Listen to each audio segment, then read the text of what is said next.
alive. Prelude to the landing on planet Earth. I'm in chapter 5, Encounters with the Opposition.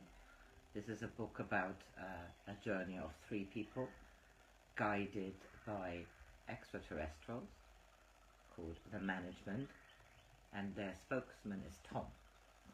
They are not on the journey yet, but the last sentence was rather lovely, where Thomas asks if there is humour where they are.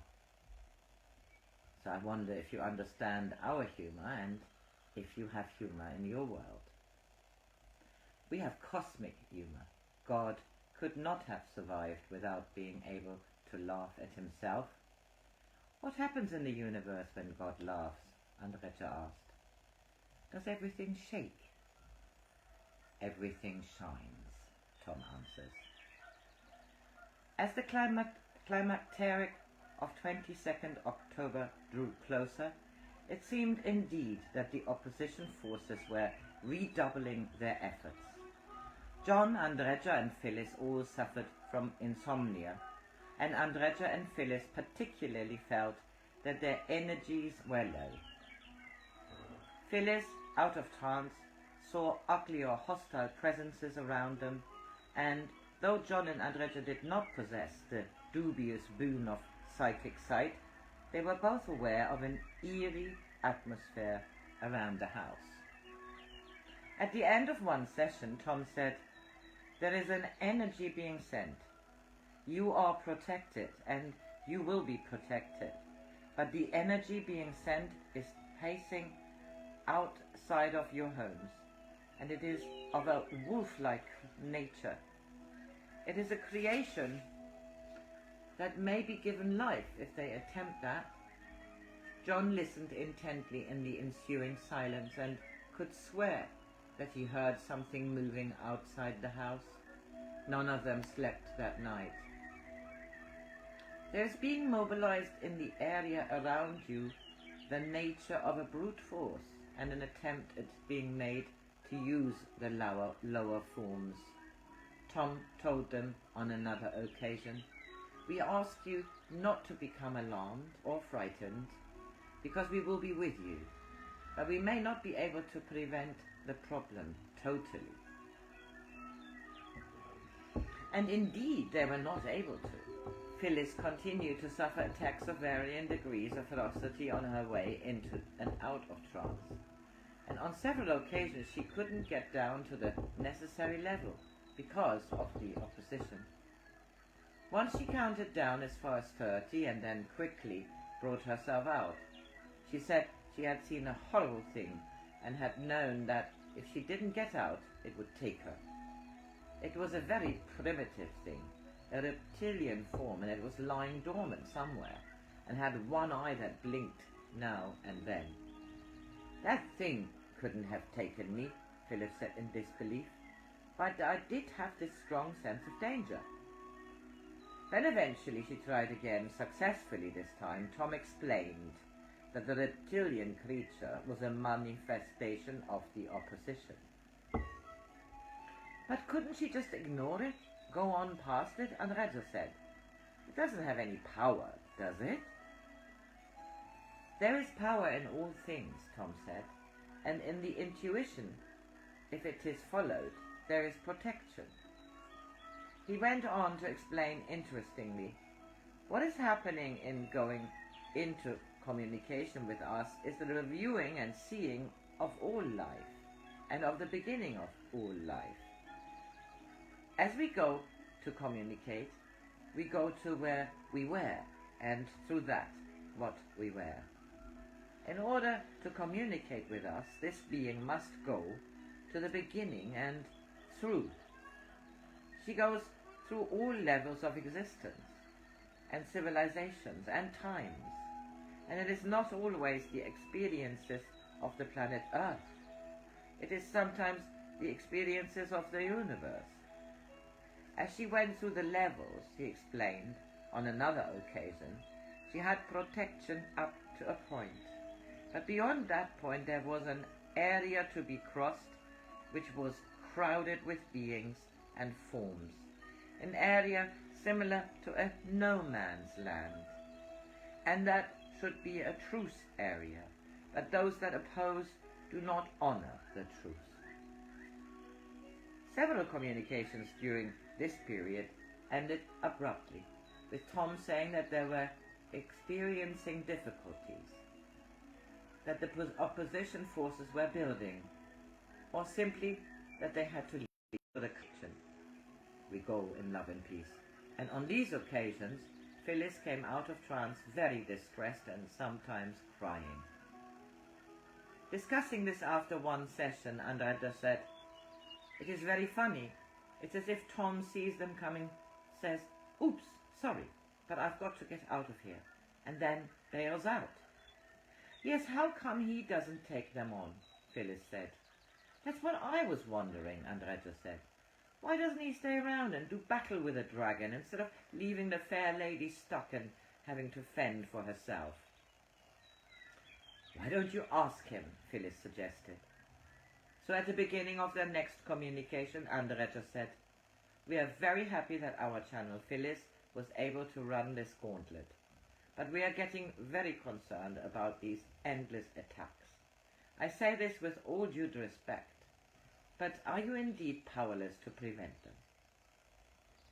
We have explained to you many times that until the 22nd of your October attempts will be made to prevent you from doing what is necessary," Tom said patiently. "The only way you would be stopped at this time would be if the opposing could frighten this being. But they are operating a useless war, and they realize that this being is one that will not give in." Which amounted to saying that Phyllis could look after herself.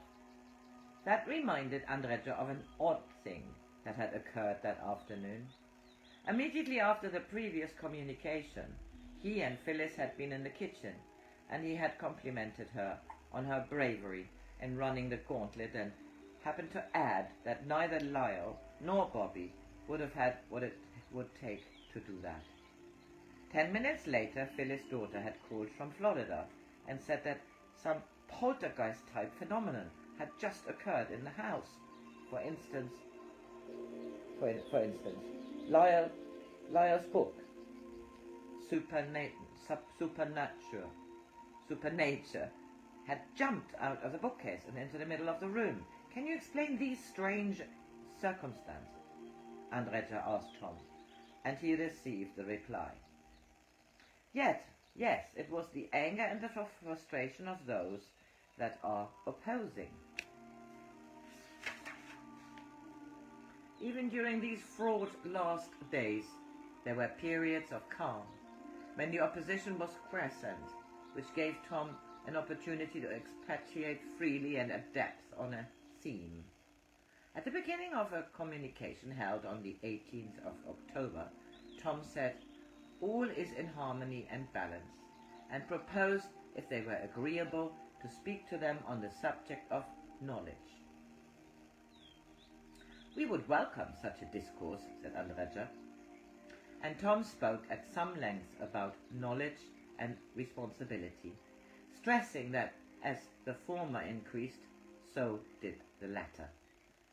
"All the knowledge that we impart to you brings additional responsibility to you," he said, and explained that the council were concerned about this. They thought that because of the limitations of the physical world in which they lived, it might be difficult for John, Andrija, and Phyllis to maintain their balance as they gained in knowledge, and they wanted all three of them to consider, before they asked for further knowledge, whether it was needed for them to function, because, Tom concluded, additional knowledge that is not needed for you to function in the limited space of your world brings an additional responsibility. "Yes, we understand that," Andrija said, and he went on to make a distinction that John did not agree with, though he withheld his protest until after the session in order not to disrupt it. "I think there are two aspects of what you speak about. There is the knowledge that is for our own personal growth, which we do not need necessarily to function, there is a part of us that would like to know as much as you may know, as part of our spiritual development. As for the knowledge that is just functional, we agree that we only need to know as much as is necessary to carry out our task. May we ask a question of you? Tom said. Yes. Do you in your hearts, all three of you, believe that by partaking of knowledge you consider necessary for your spiritual development, your soul will grow? I personally believe that, Andrija said. John said, I believe that knowledge is useful if it helps us understand the great responsibility that we have here. Some of the historical knowledge you have given us is helpful in this way. But I do understand that there is only a limited value for our functioning in that. On the other hand, both Andrija and I are very inquisitive and always like to acquire knowledge. If you desire, it will be transferred to you, but remember what we have said. Yes, I think we are capable of handling that, John said. Can you handle it in humility? Do you walk in humility? Do you walk without desire? Do you walk without vanity? We ask you to review these questions. Listen very carefully to what we say. You are now existing in a jungle in comparison with your true vibration. You are in a physical body, and we know that it is difficult, but you must remember that you must not permit your physical body to rule you.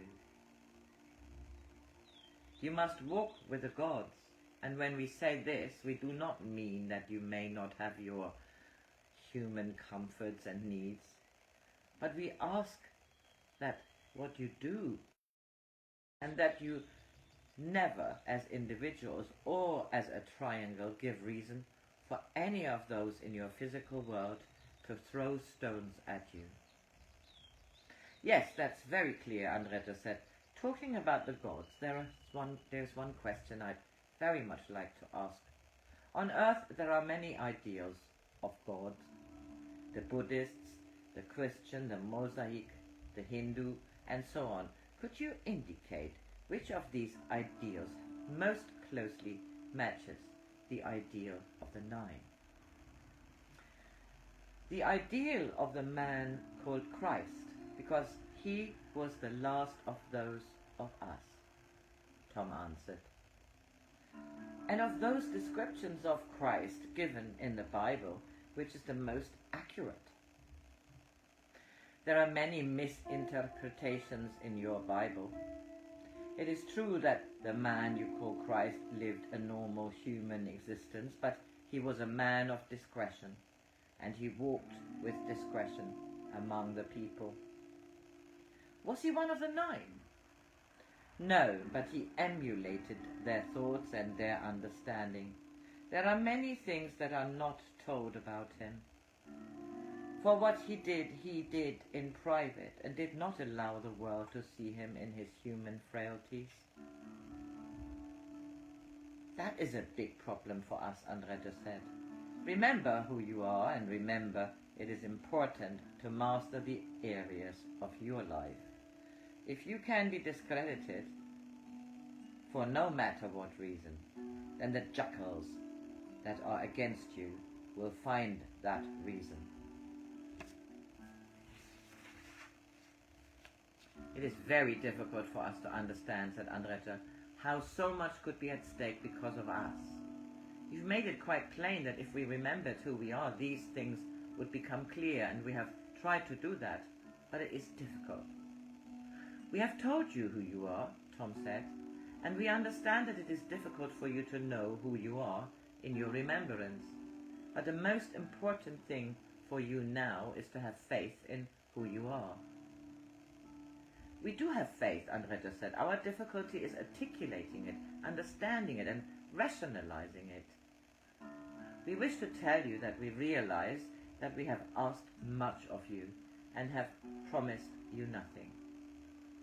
Tom said in conclusion, and you have proceeded with faith, because within you, you know. Within all three of you, you have the wisdom, the knowledge, and the strength. Walk with humility, walk with love, and walk with the peace that is in you. For when you do this, you generate peace around you. We leave you now, we go with peace and love. So I make a break here. It is Friday, the 28th of February.